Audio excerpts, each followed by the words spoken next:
Today is Monday, August 9th. We're talking about a big jump in COVID-19 cases here in the U.S. and a new variant that experts are keeping a close eye on. Also, a California wildfire is now making history as one of the largest ever, and thousands of homes are still threatened. Plus, new rules for traveling to Canada, record high prices for Uber and Lyft rides, and the final medal count from the Tokyo Olympics. Welcome to The Newsworthy. All the day's news in about 10 minutes. Fast, fair, fun, and on the go. I'm Lacey Evans, filling in for Erica Mandy during her maternity leave. You ready?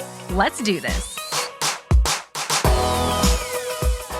New COVID-19 cases in the U.S. are hitting levels we haven't seen since winter. The country is now averaging 100,000 new infections reported every day. For comparison, that number was just 11,000 a day back in June. And we haven't been in six-digit territory since February. The White House says 7 states make up about half of all the new cases and hospitalizations from the last week.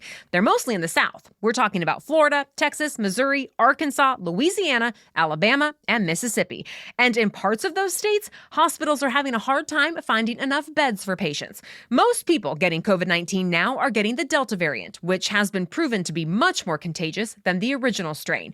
An even newer variant is starting to pop up too, though, and that's Lambda. It's been detected in 29 countries, including the U.S. Infectious disease experts say they're closely watching this one, but they don't know a lot about it yet. Some early studies have shown it's also more contagious than the original strain, but it's still not clear if it might cause more severe cases.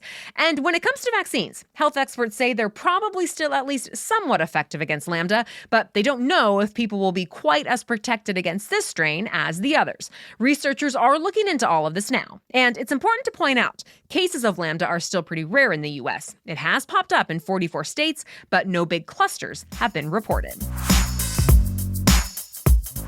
Unfortunately, the Dixie Fire in Northern California has only grown more out of control over the weekend. It's now the largest fire burning in the U.S., and it's the second largest wildfire in California history.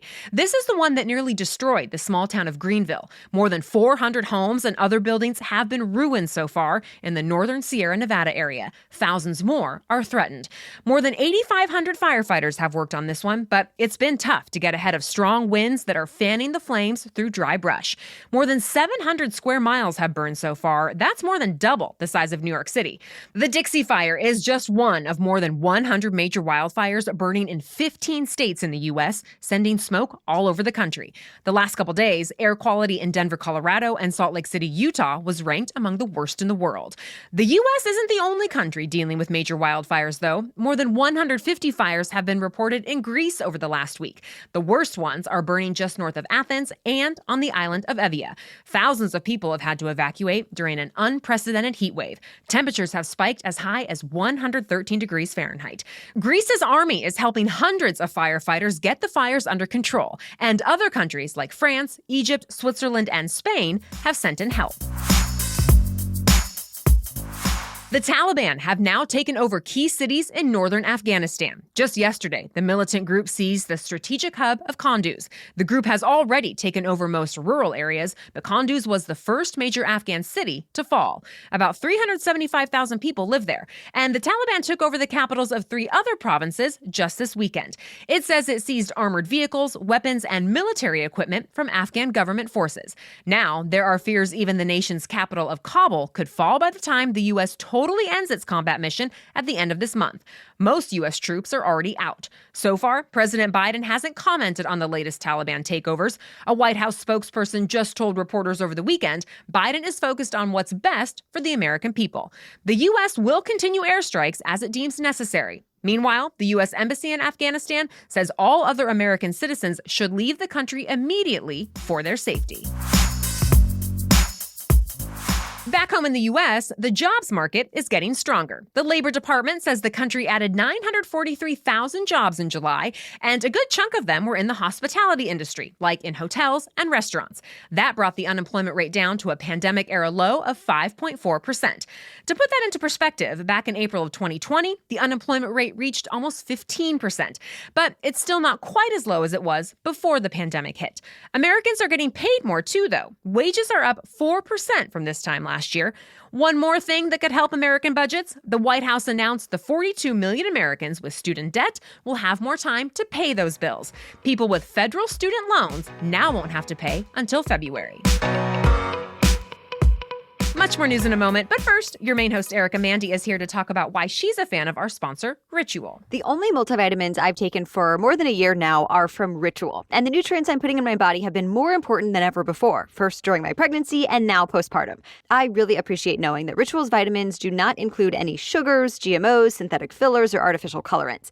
They're also easy to take, just 2 small pills once a day, with or without food. And they taste great too, which is super rare for a multivitamin. I've taken 3 types of Ritual pills so far. They're regular multivitamin for women, then the prenatal, and now the postnatal. But Ritual has vitamins for everyone, including women, men, and teens. Get high-quality nutrients in the form you deserve and get them delivered to your door every month with free shipping. It's so convenient. In fact, if you don't love Ritual within your first month, they'll refund your first order. Plus, Ritual is offering the Newsworthy listeners 10% off during your first 3 months. Just go to ritual.com/newsworthy to start your Ritual today. That's ritual.com/newsworthy to get 10% off during your first 3 months. Ritual.com/newsworthy. The Tokyo Olympics are officially a wrap, and the Americans will be coming home with more medals and more gold medals than any other country.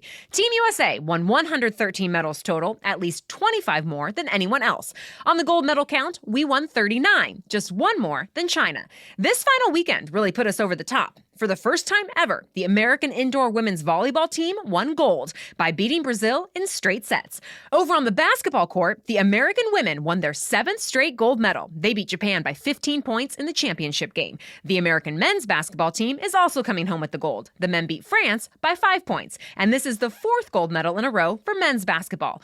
Over on the track, cyclist Jennifer Valente made history. She's the first American woman to win gold in track cycling, and Allison Felix became the most decorated female Olympian in track and field. She won her 11th medal after the U.S. took gold in a relay race. Now, the countdown is on to the next Olympic Games, which, believe it or not, are just 6 months away. The 2022 Winter Games are scheduled to begin in Beijing, China, in February. The next Summer Olympics is happening in 2024 in Paris, France.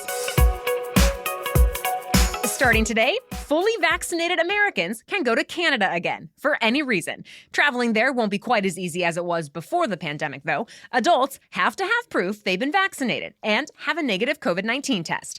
Kids younger than 12 who can't get the shots yet are allowed to go too, just as long as they're traveling with fully vaccinated people. To get there, you can drive or fly, since border checkpoints are now open, and airlines are adding more flights to Canada.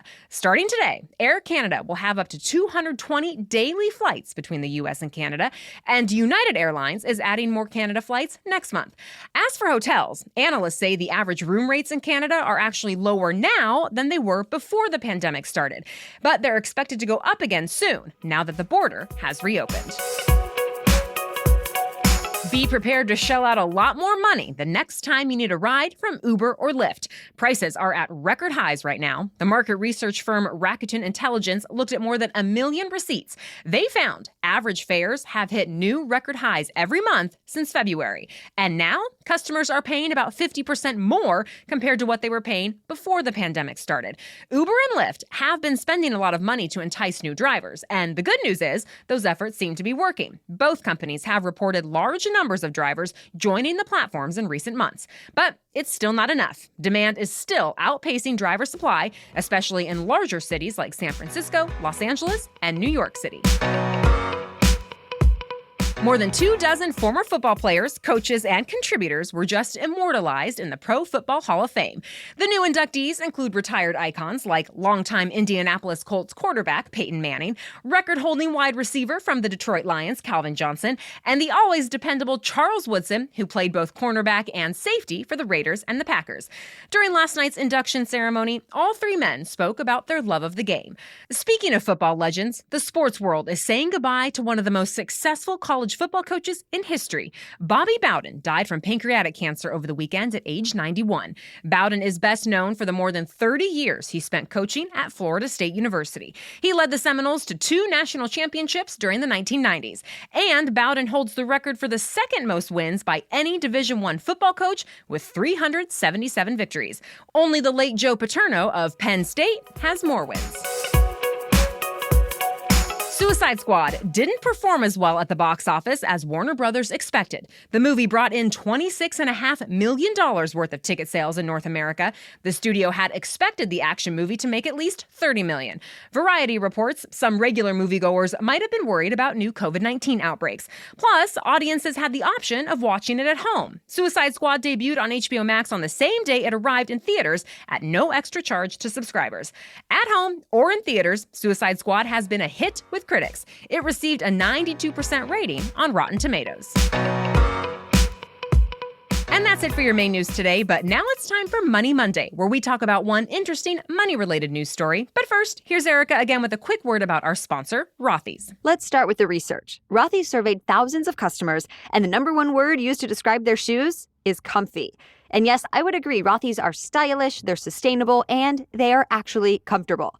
I used to dread wearing shoes for the first time, but with Rothy's, you never have to break them in. Instead, Rothy's shoes are comfortable and easy to wear right out of the box. I remember getting my first pair and being super impressed. And years later, I'm still wearing them.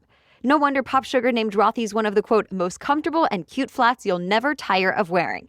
And just like my shoes, Rothy's newly launched men's shoes have been tested to make sure they have the perfect fit, wash after wash. So step up your summer wardrobe with washable, sustainable, stylish shoes and bags from Rothy's. Head to rothys.com/newsworthy to find your new warm weather favorites today. That's Rothys, Rothys, rothys.com/newsworthy. Now back to Money Monday. It's getting more expensive to have a wedding these days, and even if couples can afford it, it's not easy finding a venue. The market research firm The Wedding Report says there will be about 2.5 million weddings next year. That's about 500,000 more than normal. They include couples who postponed their weddings because of COVID-19 and those who recently got engaged. The average price for a wedding is expected to hit $25,000 by 2023. That's a couple $1,000s more than before the pandemic. Some of that is because the demand is high, or because companies are charging more to keep up with certain health and safety protocols. But also, The Knot did a recent survey and found most couples are splurging on extras. For example, an extra photographer, more exotic flowers, and a bigger guest list. These big, fancy events are happening on more and more weeknights, too. Axios spoke with a wedding planner who said she's seen far more ceremonies planned for Thursdays and Sundays than usual because venues book up so fast for Fridays and Saturdays. Many places are already booked solid for next year and taking reservations for 2023. However, the Wedding Report expects the industry to be a little more normal by 2024. All right, thank you for listening today. We'll be back with much more news tomorrow. Until then, have a great day.